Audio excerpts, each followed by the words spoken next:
Folks, my name is Hitesh. Hope you're doing good, and we are continuing our series on the Git. And in this video, we're going to learn just about the two commands. You'll be using them often, one quite more than the other. The first is going to be Git Diff, which tells about the differences, and I'll talk more about this one. And another one we are going to talk about is the stashing command. Now, the stashing is also pretty interesting and a fun concept, and you'll be using them more than you think about it. My throat is a little itchy, but anyways, let's go ahead and talk about them. And one thing I would like to mention here is that the git diff command is something that you should watch out. There are tons of flows of that. I'll not talk about each and every flow, but I'll give you enough of knowledge that you can figure out things on your own. But be very careful about how you interpret these symbols here. So I'll walk you through with that as well. First of all, let me share the screen with you. We are on our notes section here, and as you know, this is where we have been working things, and these are our directories that are working. So pretty simple stuff that we're going through. So first of all, let's understand about the git diff, then we'll do the practical. We'll read about the git stash and we'll do the practical, just like we have always been doing. All right. So the first is the git diff. Now the git diff command shows you the differences, and the one common thing that you're going to notice about this git diff command is, of course, it shows the differences, but it's not the difference between file A and file B. That is the most common mistake. Git diff command actually shows you the difference between the same file, the file A and the file A. The only difference is it shows you the version of that file in some X time and the Y time. What do I mean by that? Simply, let's just say you're working on a file and you have staged some changes. Now you want to compare how the file looked like when the things were not staged and now they are in the stage. So that's the comparison you want to do. Maybe the comparison is, how does this exact same file look like when I committed it 2 commits before and now I committed it? How does those 2 commits actually compare? Or how does the same file looks between this branch and the other branch? That's the whole idea. A lot of people make this mistake of assuming that the git diff is for comparing 2 different files. Although there are tools which can do that, but this is not it's meant for, especially in the Git ecosystem. And one more important thing about the git diff is, how do you read the file? This is where the common mistakes comes up, and I don't blame it to anyone. It's the symbols which makes it confusing. Now you'll see these kinds of minus minus symbol and these plus plus symbol quite often. And this doesn't mean that the minus means the things which are removed and the plus means things which are added. And this is a common mistake I've seen, especially for beginners or people who are in college, fresh out of college, that plus plus means the files which are being added. No, that is not how we read the things. So notice here, the A is going to be a representation of file 1 and B is also going to be file representation of, for now we are calling it as file 2, but it's actually the same file. I've mentioned this same file over the time, but for the sake of simplicity we are calling it as a file 2. Obviously it is a file 2 now because the information got changed. That's the only reason. Again, remember the note, same file over the time. Okay, hope we are clear. Now this file A is being represented by this minus symbol. That's it. Yes, it is represented by these symbols. Now it could be other symbols. It could have to be chosen as @. This could have been chosen as the hash. There would be much less confusion.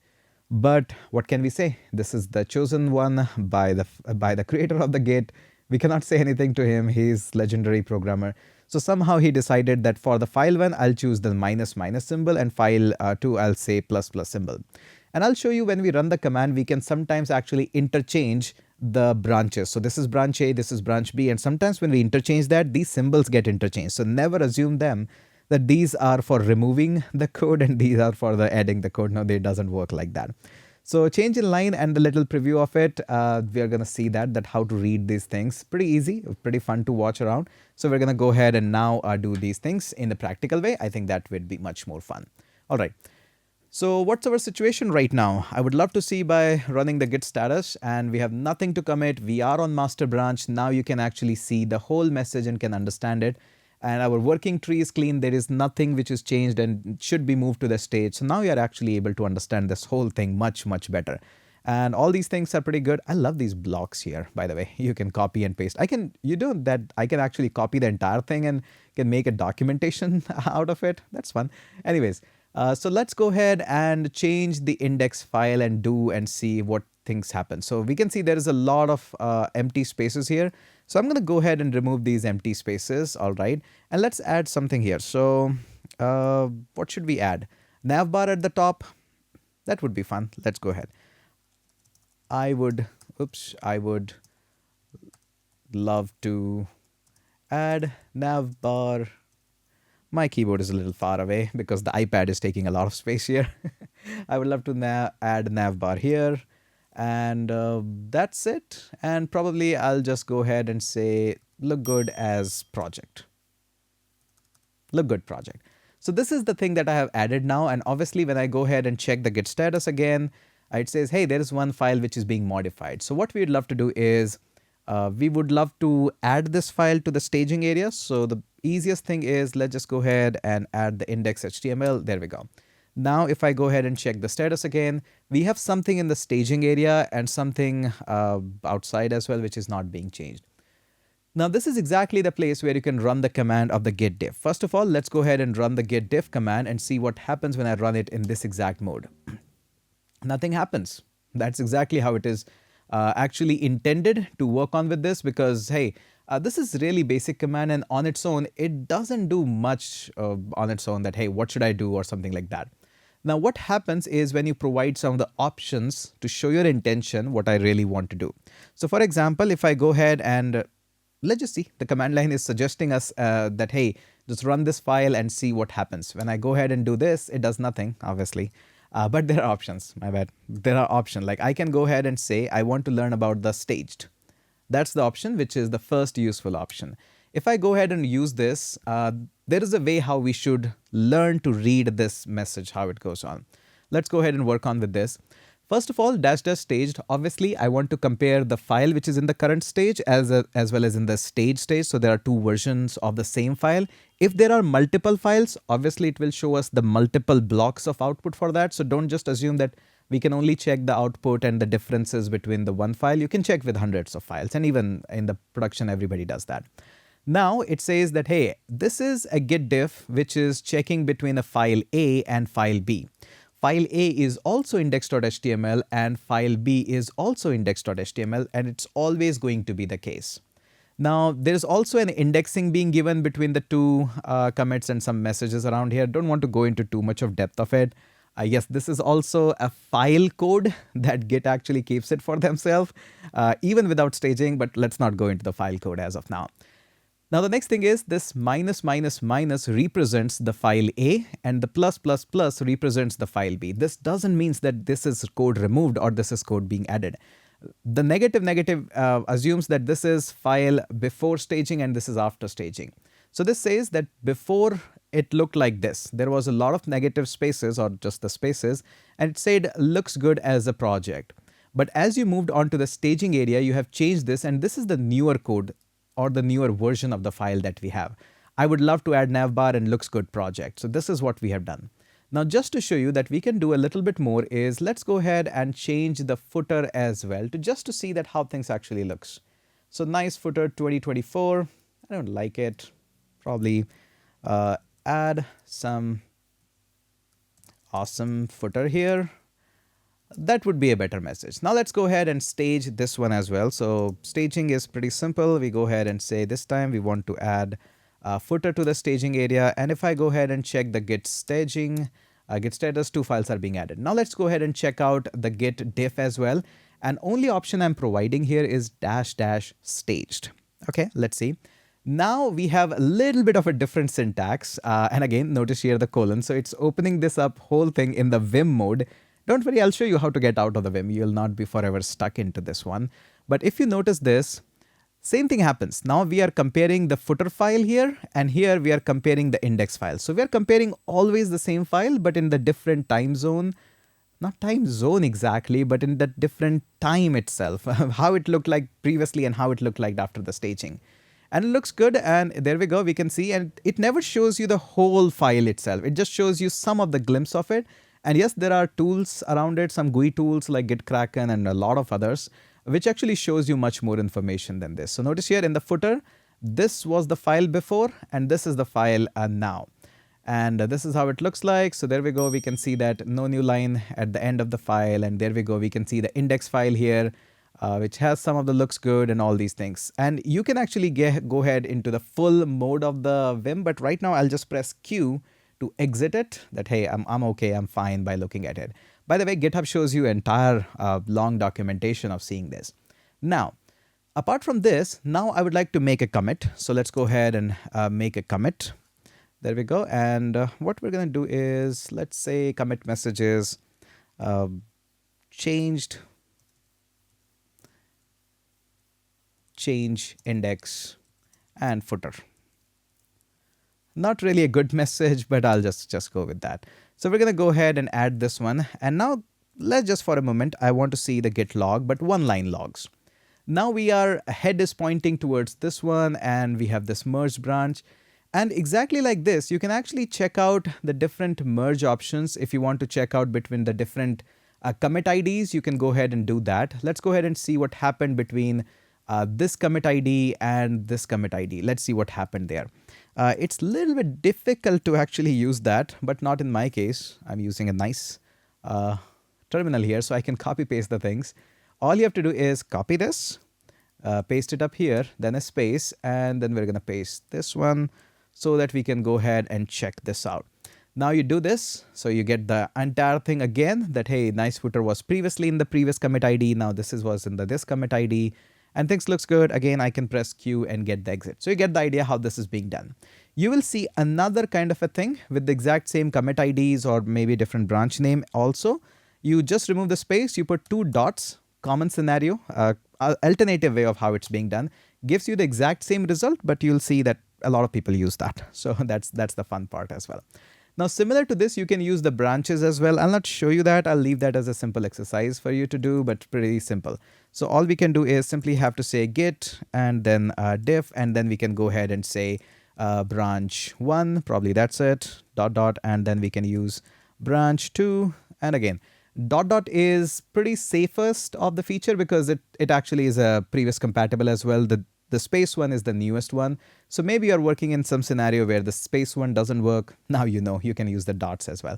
So pretty easy to work on with that. And again, the output will be same regardless of you work with the commit IDs, you work with the branches, files, and however you work and go through with that. The output is going to be exactly same. Okay, now let's go back on to this one. So now that we understand the inside and the details of how the Git Diff work, and from now on you will never see that this minus minus as removed. It's a previous version, not the previous version in fact, it's just the file one, and that's it. And this is a common thing when you switch your branch comparison, even the commit ID, when you switch them up, the first file will get the -1s and the second file will get the +1. We can even try that actually. Let me just go ahead and work with that, and I'll just go ahead and say git log 1 line, and there we go. So previously we did gave it like this. Now let's go ahead and 9C11. So what we're going to do is we're going to go ahead and remove this, and in fact we'll just go here and we'll just change this. So even just by changing this, you will notice that there we go. Now this adds some footer note here, a nice footer. The plus and minus got changed here. So this is really interesting. Notice here, nice footer gets a plus. And if I go ahead and quit this, and if I go ahead and use this, now the nice footer gets the -1. So I told you, it's not really the removing of the code or adding the code. It's just a symbol. It's just a symbol. All right. So moving on, let's go ahead and talk about some of the Git stashing. All right, so moving on about the Git stashing. Git stashing is pretty interesting and fun of the tool or the subtool in the Git itself. Let's go ahead and understand that. I don't know why it's not highlighted, but we're going to talk about the Git stash. Okay, so what this Git stash, all we have to do, we'll go through with the workflow first, understand the thing, then we'll do the practical of it. So first what we have to do is create a repo. We have to work on it and then commit it on the main. So the whole idea is there should be some work on the main branch, and the flow is then switch on to another branch and work on it. Very common scenario that maybe you found a bug, maybe you want to add some feature, you have pulled off a branch of it and you have started to work on your branch. But there is something important happened on other branch or maybe the main branch and you want to work there a little bit. Now, conflicting changes do not allow to switch the branch without commit. So what happened is, if you have worked on something, you have probably staged it, not yet commit, or you have worked, something is there. The Git is not going to allow you to switch into the different branch. That's the one thing. So let's go ahead and try this, if how this is actually even true, or how does it work. So let's go ahead and first of all, git status. If I go ahead and work with the git status, there is nothing in the master branch, and that's okay, but we want to now create another branch. Right now we don't have much of the branches. If I go ahead and look on the branch, there is just master and there is a footer. Maybe now it's the time that we work on the footer branch. So let's go ahead and check out this, or maybe you are creating some another branch. So let's just go ahead and say git, and I'll use a switch.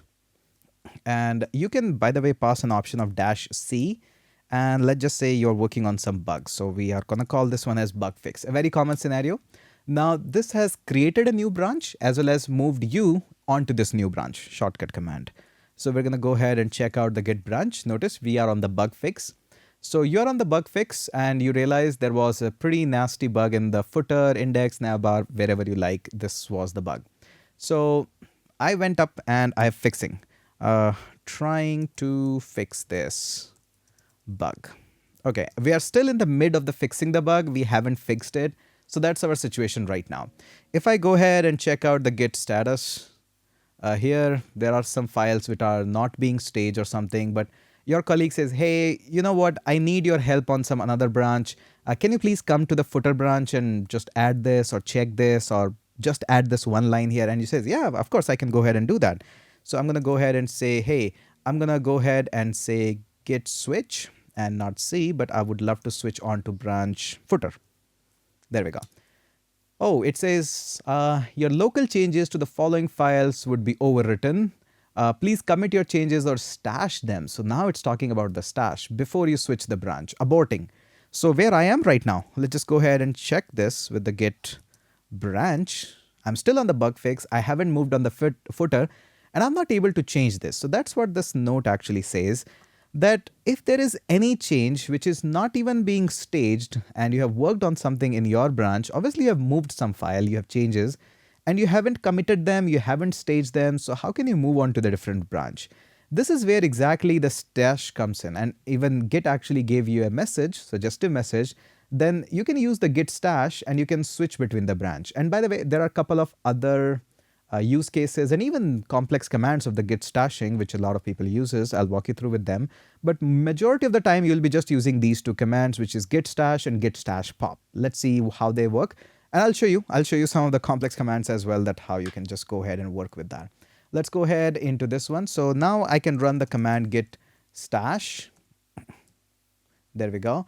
I run this git stash and it says, okay, there is a work in progress, bug fix, and something index folder.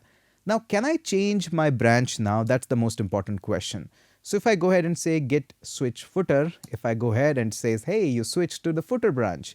And if I go ahead and say that, hey, show me the git branch, there we go. You are on the footer right now and you can start working on this. Does it change this? Yes, all of my changes are being stashed there. I'm not worried about there. They're working pretty nice and easy. I can see what is happening, can guide my colleague, or even can add more stuff on the index or something like that. Even can work on this and complete my commits and everything. But the great part about this is I can move on to the different branch now, and I can say git branch and move me back onto the bug fix. No suggestion? No suggestions. Hate that. Bug fix. Oh, git switch. My bad. Switch. Okay, now we are switched on to this one. I'll check this one. Okay, I'm here.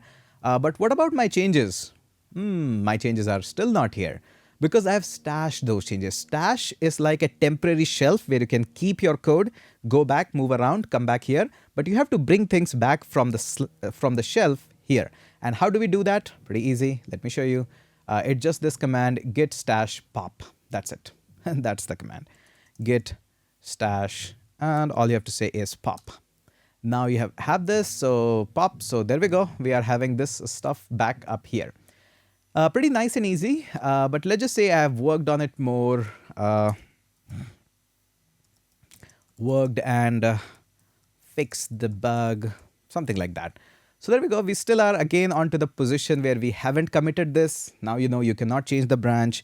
So you would love to go ahead and use the git stash command. So we have stashed it. Now I want to move to the main branch. Let's just see how many branches we have. Git branch, we are onto the master. So let's just go ahead and switch to this one. Git switch, and I want to switch to master. All right, my bad. Master. There we go. We have moved to the master branch, and obviously these all things are gone. But here's the interesting thing.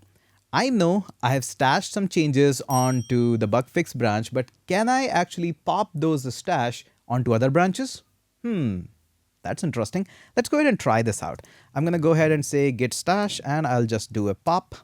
And it says, oh, there's something interesting here. On branch master, changes not staged for commit, go ahead, and no changes added to the commit, dropped, some stuff. But okay, I can see that all my stash can actually come onto this master branch, and now I can do the changes, stages, and whole thing. So we can deduce from this small investigation that yes, stash is not just limited to your branch, and stash can be moved from this branch to different branches as well. But don't you worry, when you're working onto this one with multiple people, be very careful of how you're stashing and all these things. And that is why people actually always stash with the other commands as well. So it's a pretty interesting command, but again, be very careful about this one because most of the people love to have this command first, git stash list.